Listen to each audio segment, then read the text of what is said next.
Welcome to the My Julie podcast. I'm your host, Minnie Latif, and the rumours are true. It does take a village. Let's do it.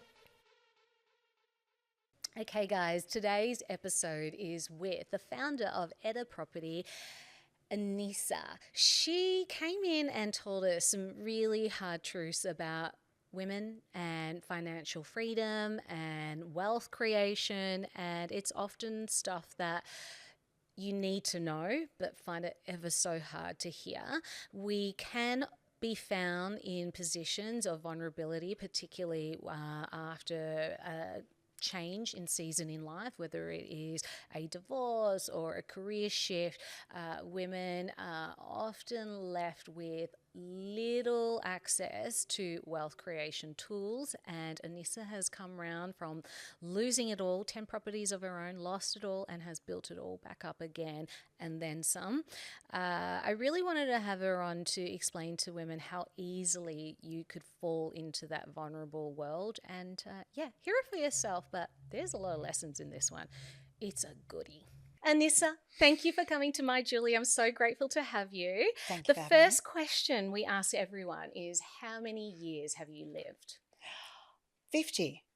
50. Is that the right year? Is that the right answer, or is there? It's not a trick question. Yes. Yeah, no. Yeah. I was like, hang on. How old are you? Yeah. How old are you? Well, that's a nicer way of putting it. Isn't it? It is a much nicer. So recently, I turned 50. Oh, congratulations. Thank So you. you're officially mid-century. Yes, All I am. right, awesome. Well, Yeah. we're actually hooked up onto IVs, guys. We've never done this on camera before. We've got a cannula in, and our nurse Sam is about to come and just hook our bags up with some vitamin C and magnesium. So Fabulous. say hi to everyone, Sam. She actually is one of our nurses here at My Julie, also an international makeup artist. Could she be any more things? Wow. You could, yeah. So just ignore us whilst everybody at home, just ignore us whilst we're hooking ourselves up to some hydration today. Anissa, when we first decided to do this podcast, one of the things that we really wanted to focus on is women and wealth, and not as in to be wealthy, but have financial independence.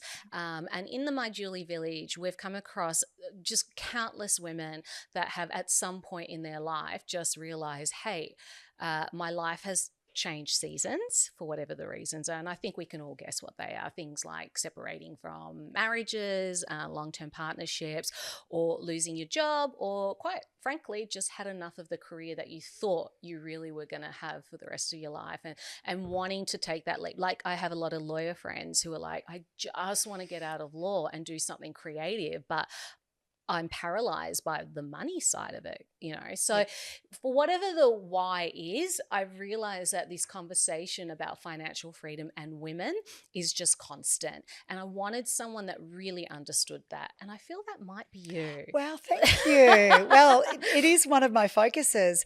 It's funny, actually, because I think the lawyer thing makes me laugh. I have got so many girlfriends that are lawyers, and more women than men that just want to get out and they can't. And I think, financial freedom is not necessarily how much you earn. It's so much more than that. And that's what you're touching on. Exactly. It's about being happy with what you're doing. It's about really enjoying your wealth. It's about respecting money. It's just, I could talk about it for days. So yes, hopefully I'm the right guest for you. Yeah, you are. You are. And also mid-century women are my jam. I'm 48. So I really kind of feel like our demographic of women just don't have enough platforms to talk about and celebrate the fact that we have the privilege to have 5 centuries on this earth, and we're bloody wise. Yeah. Like, we come with some great information that could potentially help those that are younger than us, like you're a mum.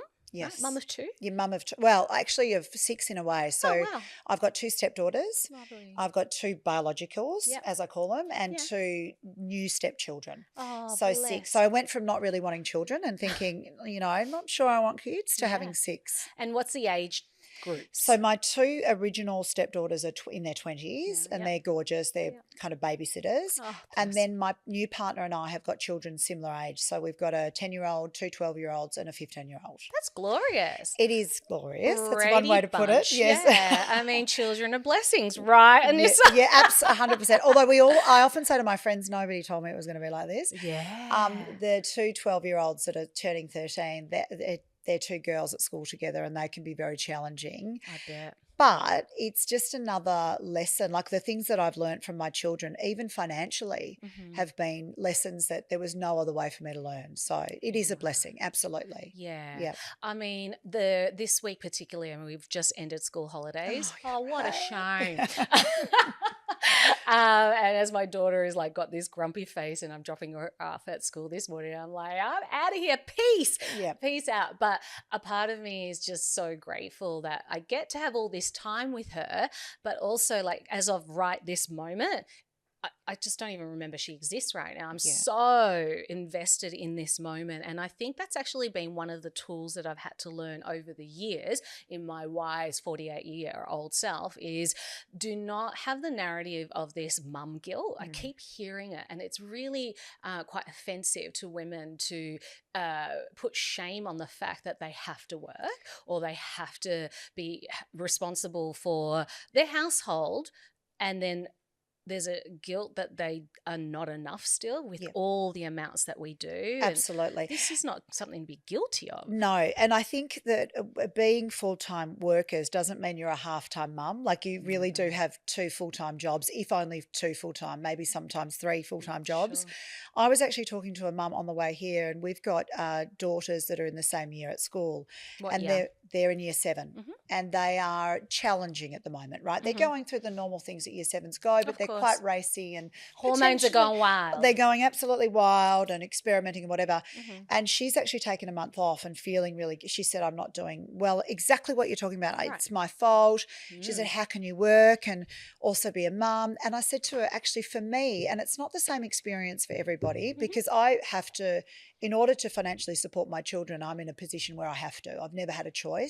But I also sort of put myself in that position because you have to work, you're saying. I do. I'm the person that funds the children. Yeah.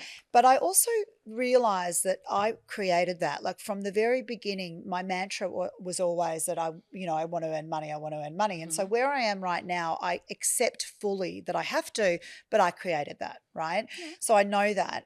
But also I said to her, I actually find that when I'm having these challenges with my daughter, to go to work and do something like this is my break because I don't have to think about it. You're right. And so for some of us, we need this in order to keep our sanity. I think all of us. Yeah. So as women, I'm referring to, because I have a lot of friends that are also really, really great homemakers. And around this age now, they're starting to go, I don't want to have a job per se, but I need something else, right? Because they're becoming empty nesters. Yep. And so with that comes a whole other challenge with, did I just dedicate the last 20 years to raise, not just, right? Because that's, again, very disrespectful to the miracle and the complexity of raising children. I only have one and I am like, whoa, I'm beat by the end of the night. I like high five her and go, you did it again. You wiped me out.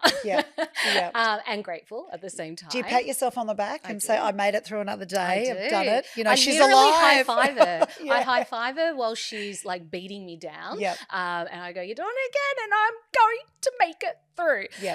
But one of the, I'll just cut here. Can we move it? Oh, no, I'm so sorry. It just distracts me so much. Yeah. I'm sorry. It's Do you mind if we just move it over? Move it away. Sorry. It's buzzing. Sorry, keep going. Thank you. Yeah. Hook me up to fast pace. Faster? Yeah. All right, we're back.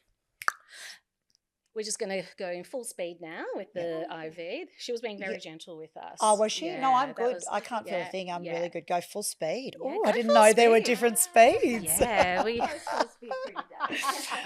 we're traveling well. And if this was a race, we're equal. Are we? Oh, damn. Are you competitive? No. Oh, no, I am. Just got I'm really competitive. I heard it in your, yeah. I felt Speed me up. Yeah.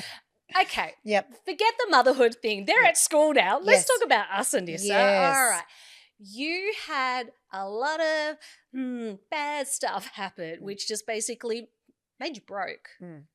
And at that point, you're well educated, you know the ways of the world, and yet you still got in the position of losing it all. Yep. Can we just ask very lightly, what was that caused that? So it was me. Right. And I've got to say this, like there was no way that I was ever going to be able to deal with the issues that I'd had and overcome them and not make the same mistakes and not get into the same position until I took full responsibility. So I'm responsible for where I am today. I accept that completely. Did you back then? Not originally. No, that was part of my learning and my transition into being well financially and mentally, is to accept 100%. I always felt that I'd accepted, but I thought in this case, this has happened to me. But we allow things to happen to us. And I understand that some of us have got situations that are harder than others. But until we take full responsibility, even if you don't, even if potentially it's not, you're born into something, right? Sure. Until we take full responsibility, I truly believe you'll never get better. Yeah. So what happened to me was I was in corporate. So I did a law degree, but I didn't actually study. And I was in corporate for 20 years. I had a fabulous job. I was very successful. I ran a business when I was 27 years old. I started a business, pioneered sort of new distribution in financial services. Yep. And by the time I was at the end of not my career, but I was just about to leave and didn't know it, I had 2 young children. So I had a child that was, I think Chetch was about 5 and my son was 2.5. And I was exhausted, right? So I was the breadwinner. I was still married at the time. How long were you married at that point? It's really bad that I don't remember exactly. But just in case someone fact checks me, I'm just saying I don't remember exactly. I actually really don't. Roughly? I think we were roughly married for about just under 7 years, but we were together for 10 years. Okay. Yeah. And we had 2 children under 5. And I had been doing things like I've said before on camera. I'd expressed milk in the photocopying room. The day that I had my children, I was on the laptop working straight away as soon as they were asleep. So I had never stopped. And at that point, I thought that's what I wanted. How old were you when you had your first child? I was 39. I think really? 30. Yeah, so I was pregnant at 38. Oh, hang on, what am I now? So I'm 50 and she's 13. Yeah, that's right. So does that add up? Yeah. Maybe 37, I think. Well, I was 38 when I had mine and she's 9. Anyway, it doesn't matter. Okay, so something like that. Roughly your late 30s. Yes, right? yeah, late almost 30s. 40, late but 30s. late 30s. Yeah. Dare say the peak of your career. Yes. Right. So everything's going well work-wise. Yes. Now these kids come in. That's quite a disruption. Disruption To your schedule. I hear that. It's one of the biggest fears that women that are doing, I've worked so hard to get to this place in my career and I know I have to have kids or I want to have kids, should I say, but I know it's going to impact. Yep. I know. Were you, sorry to just go backwards a little bit, did you always want to have children? No. I didn't. Okay. So I actually didn't. And it was my ex-husband, thankfully, I mean, maybe this was his job to make me have children. Yeah. He said, look, if you decide later that you want them, you're not going to be able to have them. So I never had this yearning for them. But the minute I was pregnant, I loved being pregnant. Like the feeling of my babies in my tummy, I just adored it. So every second of it. So I became maternal very quickly, but I needed children to become maternal. So before that I wasn't. If he hadn't not convinced me, but sort of put the idea in my head, pushed me a little bit, I may not have had children. And that was definitely one of the greatest challenges and best things for me. I don't think everybody needs to have children to grow up, but I definitely did. And you say that so honestly, and I'm so grateful to hear you say that because I know quite a few women that are without having kids yet and they're like, I don't think it's for me. Cool, that's all good. Yeah. And now 20 years later, you have 6 in some shape or form, right? And this is the woman that has said, don't care to have them. I'm not maternal. Yep. And now you honestly can say you're maternal. Yep. You have 6 kids in a beautiful blended way. And so I think the message here is just be open. Yes. Just be open. But also I have friends that haven't been able to have children. And that's a horrible process that they go through because so many people say it's completed my life, it's changed me for we have this belief that without them we're not full, we're not whole. And I disagree with that. So do I. I think, and I've said to them, life was actually easier before. It's not easier. It's not better. It's different, and I'm a better person, but not everybody needs them to be better, right? So I try and express that as much as I can as well. And not everyone should have kids. No. The fact is we need a license to drive a car, but not a license to raise a human. That to me just blows my mind. I don't know how you felt when you walked out of the hospital with your first kid, but I couldn't believe I was allowed to. I'm like, no one's following me out, and I was 38 years old. It was just such a jarring moment, and no one's coming with me, So, how am I going to look after this? They let me leave with her. It was fascinating. It is funny, isn't it? Because you don't realise the enormity until you've got this living, breathing thing and you're like, God, I've got to keep it alive. I remember thinking that, oh my gosh, I've got to keep this thing alive. And I sort of hadn't thought about that. This thing is completely my responsibility, which probably sounds ridiculous. No. But I refuse to watch videos. Even my obstetrician, I remember, he said, we do this thing and you can watch what birthing's like. And I said, and do the tour of the hospital. And I said, do I have to? And he said, no, it's probably not going to work out the way it is on the video anyway. And I said, okay, I'd prefer just to wing it. And he's like, okay, just wing it. Yeah. I just didn't want to read anything. I didn't want to know because I thought the more I read, the more, I see, the more I'm going to freak out. So I just went with it. I don't think we even had a cot the week that I was supposed to give birth. We just were so ill prepared. But that was the right way for me at the time, right? And in hindsight, would I do things differently? No, because I'm happy with where I am right now. The only thing I realised was, going back to what I was saying before, was that I always thought that I was this corporate bitch and, I just wanted to be corporate, and I was going to rule the world. And having children made me realise that there was something else more important than me, and that was a lesson that I really needed. And children was the only way I was going to learn it. And I realised that I was really stuck. I was a slave to my job. And just like the legal example that you gave, friends that are lawyers that say, I want to leave, but if I leave, I can't live like this. And I was working in financial services. My job was to help people retire. Really, that's what we do. Financial services is all about retirement, early retirement. And yet when I looked at my own income and what I'd built, and I had built assets and had some passive income, I was nowhere near being able to stop working for 12 months, 6 months and replace my income and live the way that we were living. And so I realised that I was absolutely trapped in this job. You're trapped. I was totally trapped. I was working I had a great job. I was, I had consulted to some incredible businesses. I was an executive in the industry, wonderful career. For all intents and purposes, I'd made it. And yet I was going to work and dropping the kids off at daycare first thing in the morning, leaving and picking them up late, and realised that I wasn't just doing it because I wanted to, I was doing it because I had to. And that was when the fun stopped. There you go. And so you're living in your masculine, really, right? Until you have your kids. And then that really forces you to be in your feminine. And that's a real pivotal moment for a lot of women who don't realise this has happened. That shift of energy has happened. It happened to me as well. And I was like, because I'm pretty girly. This is me, dressing up or dressing down, whatever. But I love all the girly stuff. But I'm hard when it comes to work, and I'm very masculine. Let's just use that word.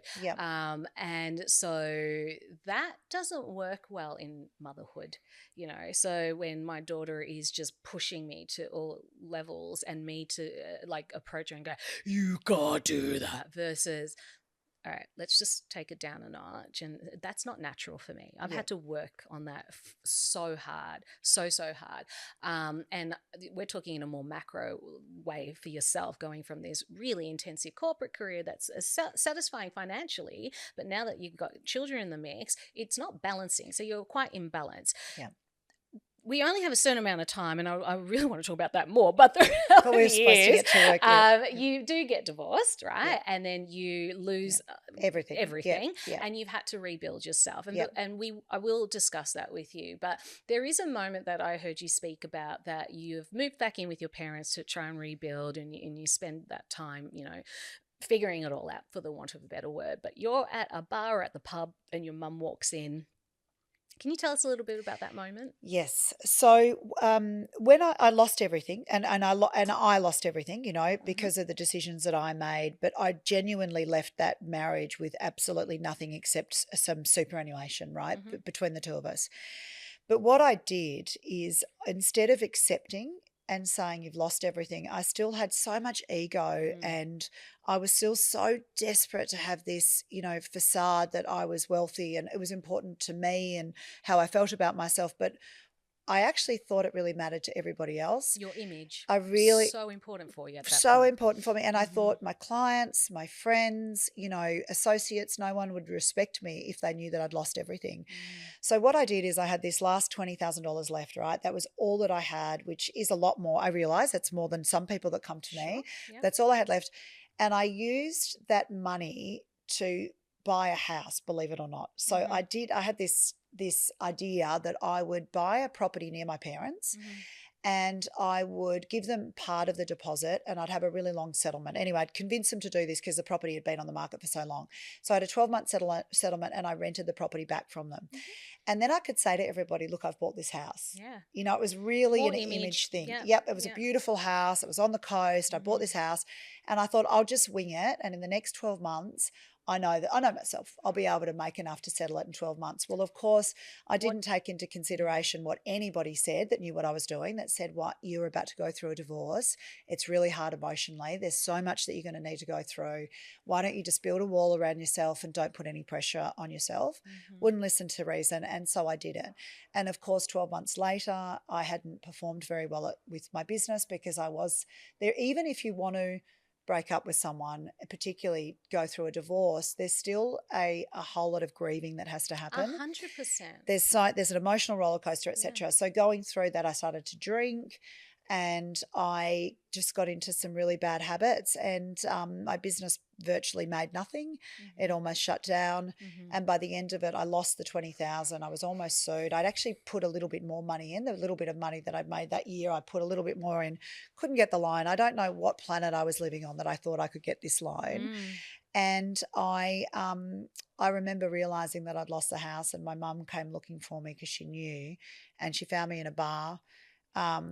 And she just sat next to me, and she said, "You're going to move home." And even though I'm very lucky, and I say this all the time, that I had the opportunity to move home. Like, there's a lot of people that I see, a lot of women that are left without that opportunity. Not even have that option. They don't even have that, right? It was just, for me, it was sort of letting go finally. Like, I said yes, and I always get a bit teary thinking about it. And it was like, I finally, because I think sometimes you do the damage, you're falling down that hill, right? And instead of just rolling down, you're grabbing everything you can, and your fingernails are falling out, and you're bumping your head. Whereas if you just go, I'm just going to let myself fall, it's almost easier.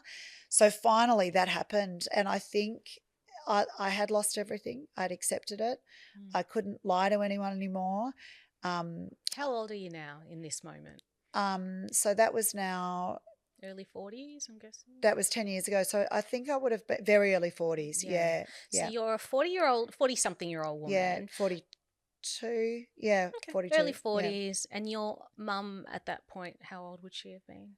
So she's 75 now. So she would have been 55. 65. Oh, 65. Yeah, 65. So she's 75. Yeah. I think 72. Gosh, I'm hopeless with remembering people's dates. So I'm hopeless at that. Yeah. So she was in her 60s. Okay.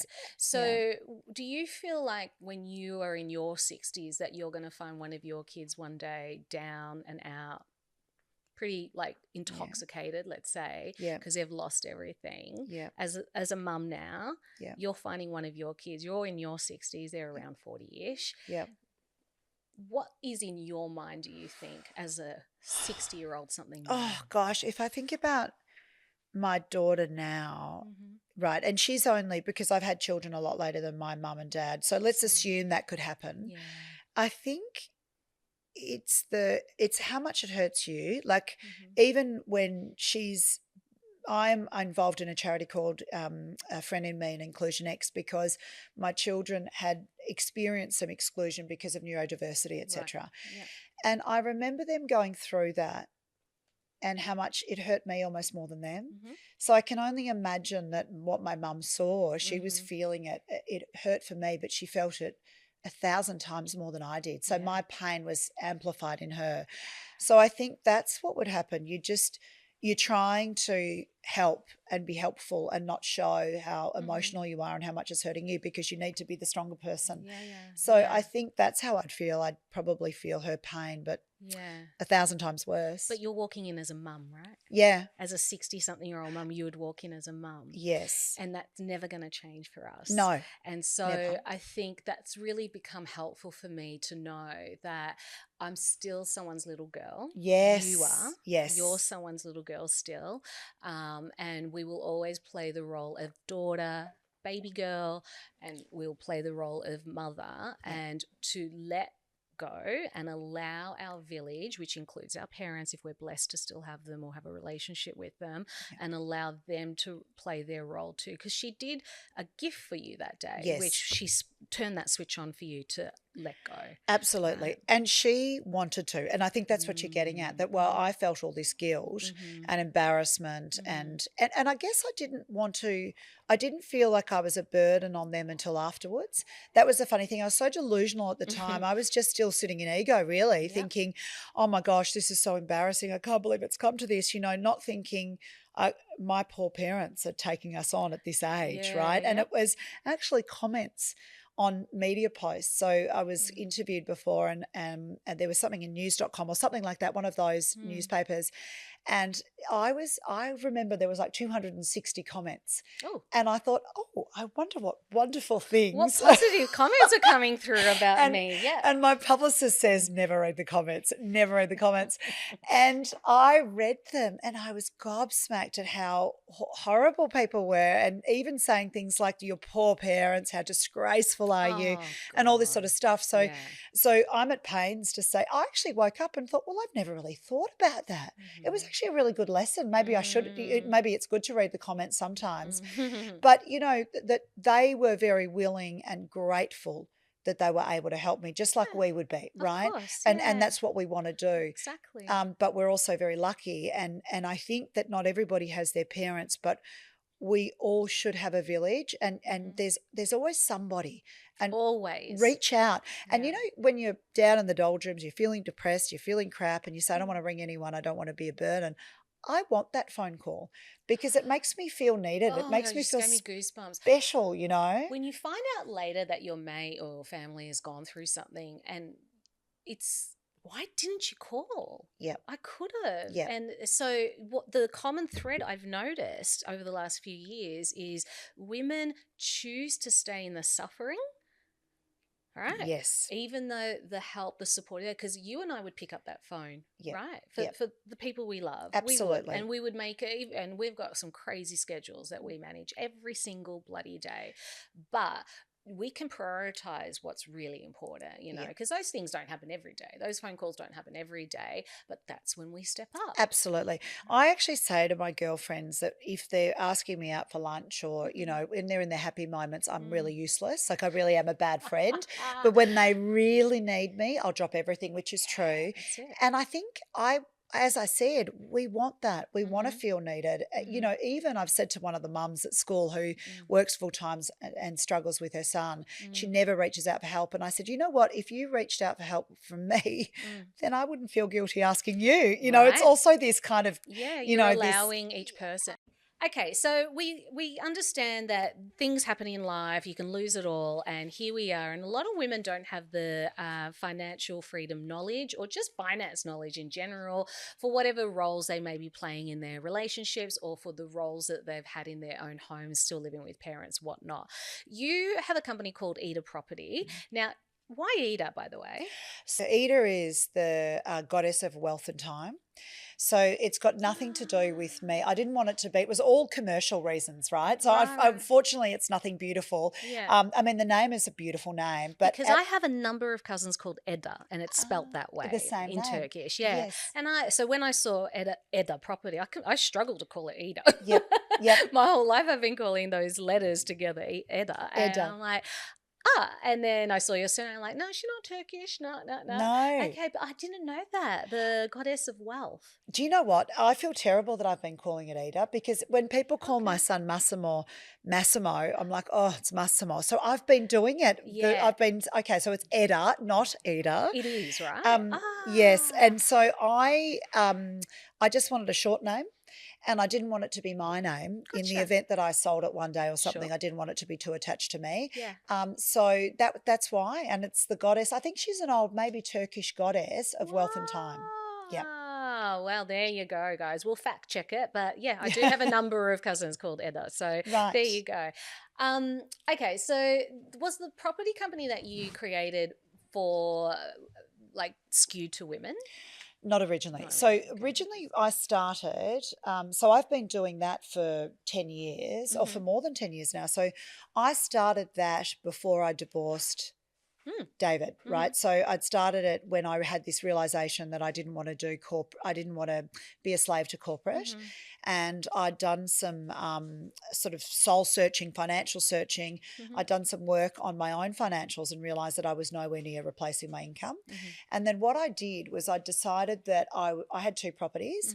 And even though I didn't really know about property, and I'd bought my properties based on, advice from my parents and neighbours and all the mistakes that everybody always makes, I had these 2 properties because I'm a European, I'm a WOG. Yeah. And so what's your background? Italian, yeah. So when you're a WOG, you buy property, right? Yeah, of course. That's what we got told. That's what we get told, no matter what. Yeah. And so I'd done that. I didn't really notice them. I didn't think about them. They were just sort of sitting there doing their thing. And then when I went to look at my own portfolio and see if I could improve my income, I thought I'll sell the properties and I'll buy more shares, or I'll buy more of this to get more income. Anyway, I realized that these 2 properties had performed better than what my share portfolio in 5 years, what my share portfolio was going to do in something like 15. So and my ex-husband said to me, I often say the smartest thing he ever said to me, maybe the only smart thing he ever said to me. And given you your children. No, that's right. No, he said lots of smart things. He said, isn't it interesting that you give advice in the share market, or you build products in the share market, and yet you've actually made more money out of property and you know nothing about it?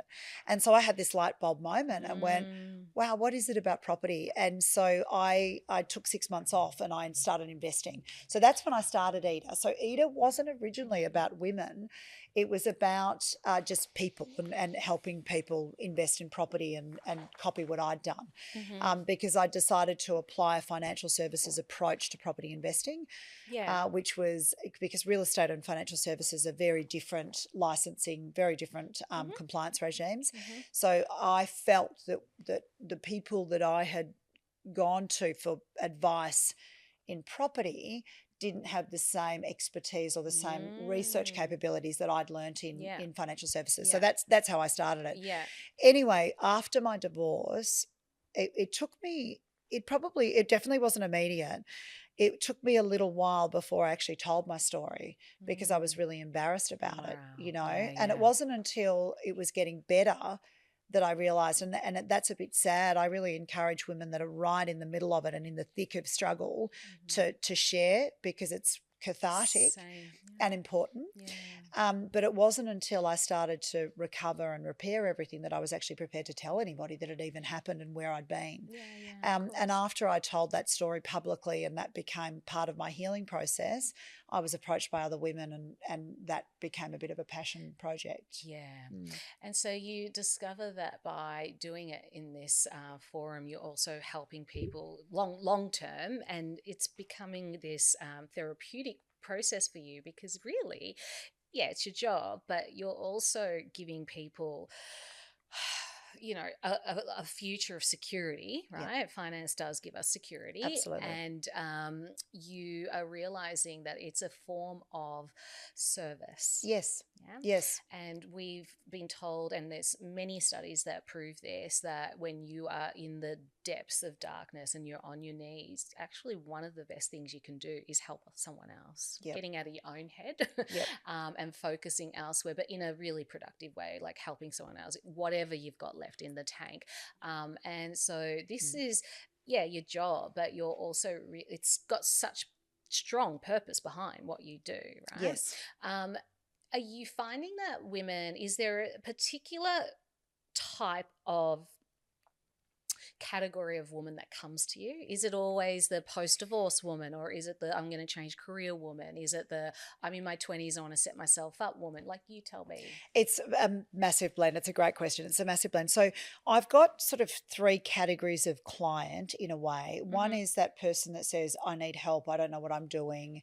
I earn a good income and I can't save enough. So, there's a lot of people that really need to change their relationship with money before they can get into the property market, right? So that's one category. The other category is that person that is potentially is earning good money, but really is financially illiterate and says, I'm scared, I don't know what I'm doing. I've realized that I've got a mortgage potentially, or I've got an investment property, or I want to get one, and I've saved my deposit, but I just don't know what I'm doing, and I don't know who to trust, right? So it's about really building their knowledge and helping them build enough confidence to make decisions and understand why they're making those decisions, right? Then there's the other category, which is just the really busy businesswoman, businessman, and women fit into each of those. The younger women that I see are often saying, I don't want to end up like mum. Wow. Because we have so many of us that have been, because there's divorce is much more common now. There's a lot of women that are our age, similar ages to us, that have dedicated their lives to the house, to the home. They haven't got easy earning capacity. I mean, one of the gifts that I had when I left my marriage was I left with no money, but I left with the capacity to earn. And that's almost more important. In fact, no, not almost. It's absolutely more important than having a bunch of money that you're probably going to spend. I'd much prefer to walk away with earning capacity. So a lot of these women leave, and I've got one client who, when her husband left, she was a migrant, and migrants are particularly at risk because they're quite isolated sometimes. She didn't speak English properly. She didn't have a license. She had 2 young boys still at school, and her husband left and just left the house and didn't provide anything financially. She had to get a license. She had to get a retail job. She had to sort of suddenly do things that she'd never done before. So there's a lot of young girls that have seen their parents, their mothers go through something like that, and they say, I don't want to end up like that.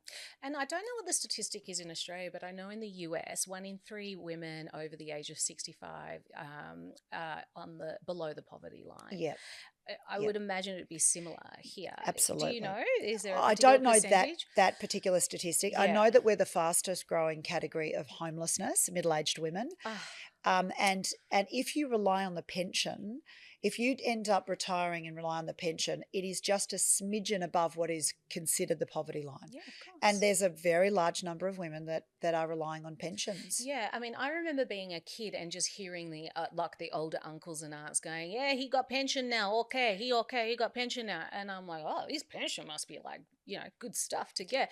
It's what, $500 a week or something? Yeah. I don't know, maybe $700 a week. Even that for retirement, we need more to survive. And what we should, like, the fact that a lot of us come from migrant parents, they came here to give us the opportunity, right? Not for us to just survive. Yes, right. We can do that anywhere. So if you want to thrive, then you're going to have to go up multiple notches. And I have heard you speak about how to build that that wealth, but my favorite thing that I heard you say, I don't know if it's your quote, but you bloody take it, which is you can't save yourself to wealth. Yes, Right. yes, you can't save your way to wealth, absolutely, because you can't. And I'll give you an example.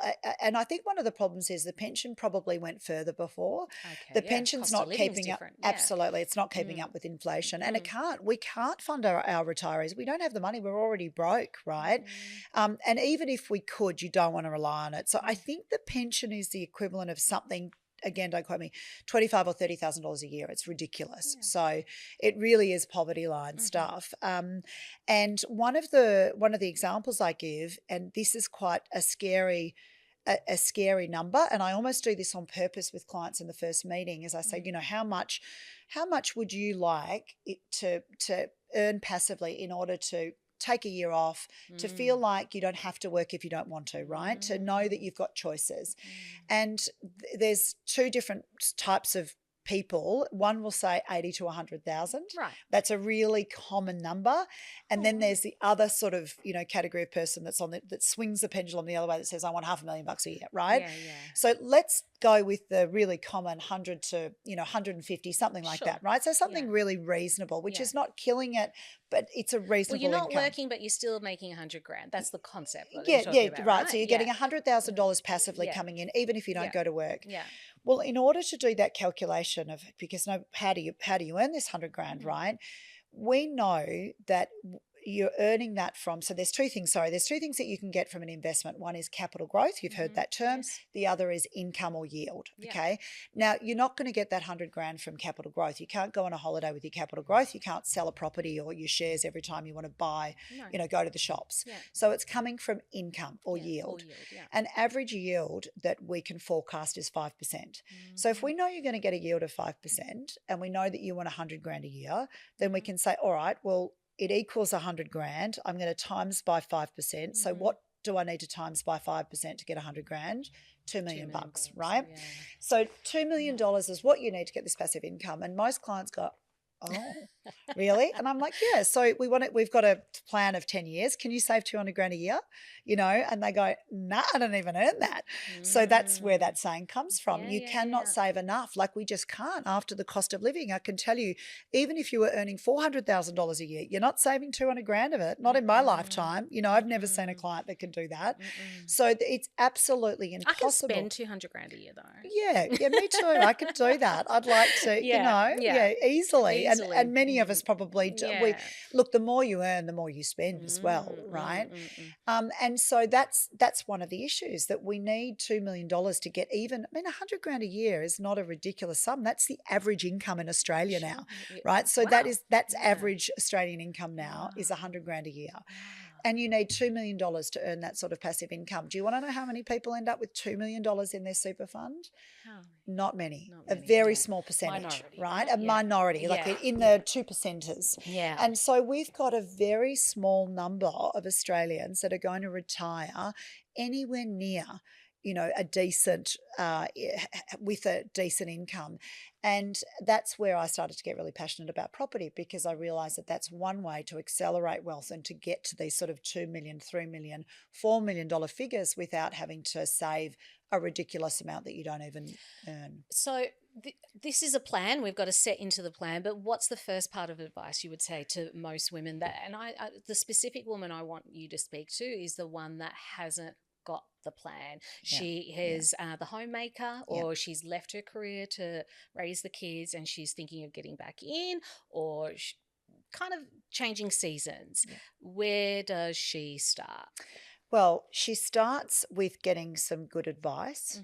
And I said before that I made that mistake that so many people make. I got advice from my parents. You need to speak to professionals that actually do this for a living, because their advice will be different.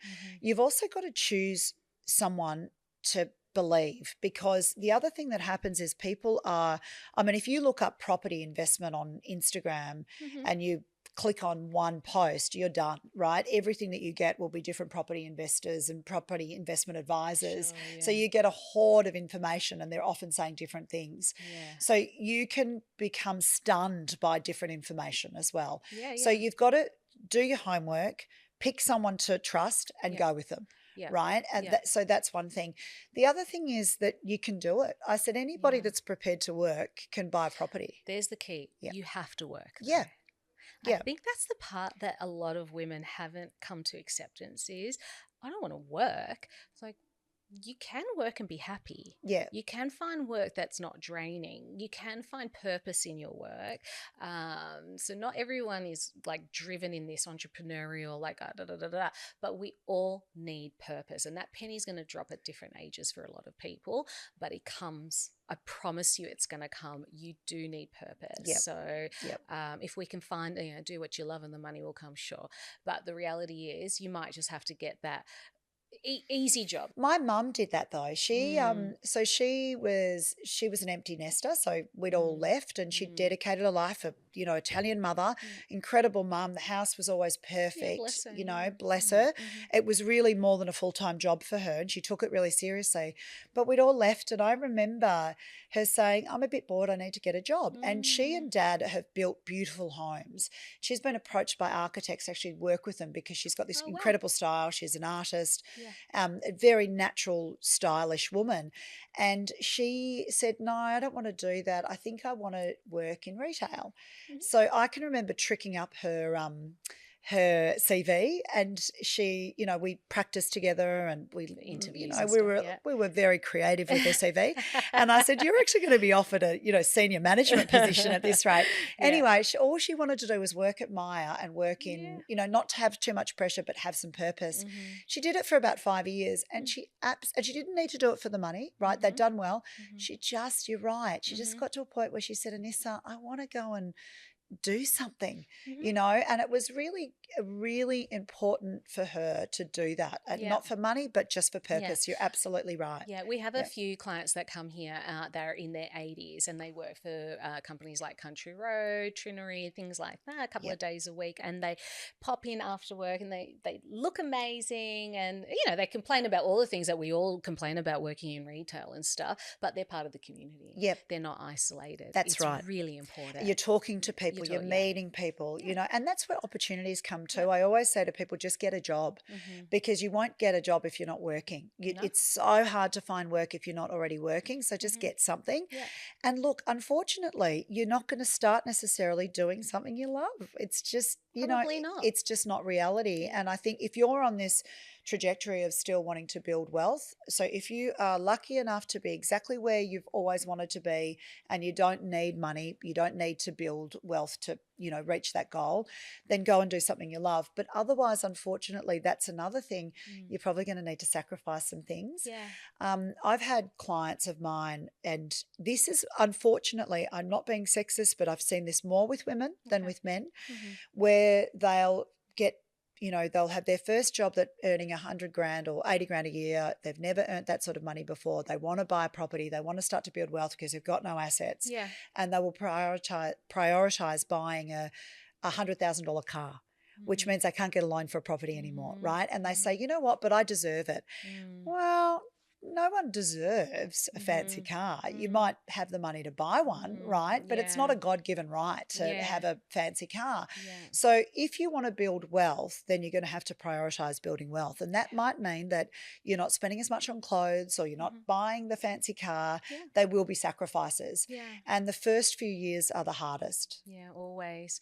And getting out of your ego, which is what we talked about a lot, right? And not caring about what the Joneses think of you, because it's not about them. And when push comes to shove and everything comes crashing down, all the people that you were trying to impress are not around. No. So it's not about them. It's about you. You must remember that the goal is to build for you, not the reputation, not the ego.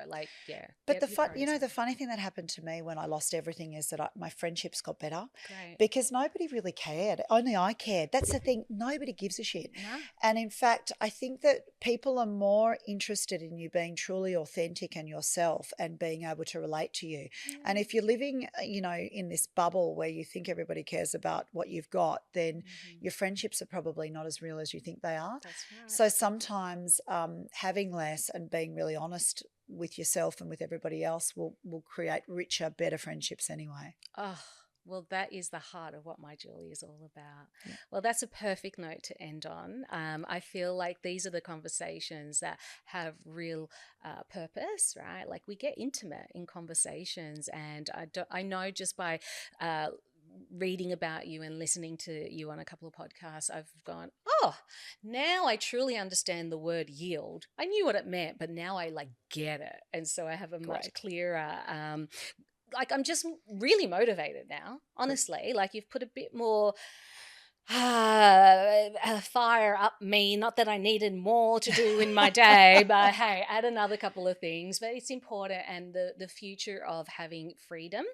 for me is just top priority for me. I just want to have choice on my time and how I'm spending it. Yep. So, and that's true financial freedom, right? That's Knowing that right. you spend your time the way you want to. Well, Yeah. yes, thank you. Well, thank you for having me. It's been Yeah. wonderful having a chat. Yeah, And likewise. And for all the work that you do and all the people that you help, it's a blessing. So thank you for being out there and really championing women to be independent and thriving. Thank you, Julie. Thank you, Mimi. Sorry. Everyone calls me Julie. It's okay. All right, Anissa, have a wonderful day. Bye, guys.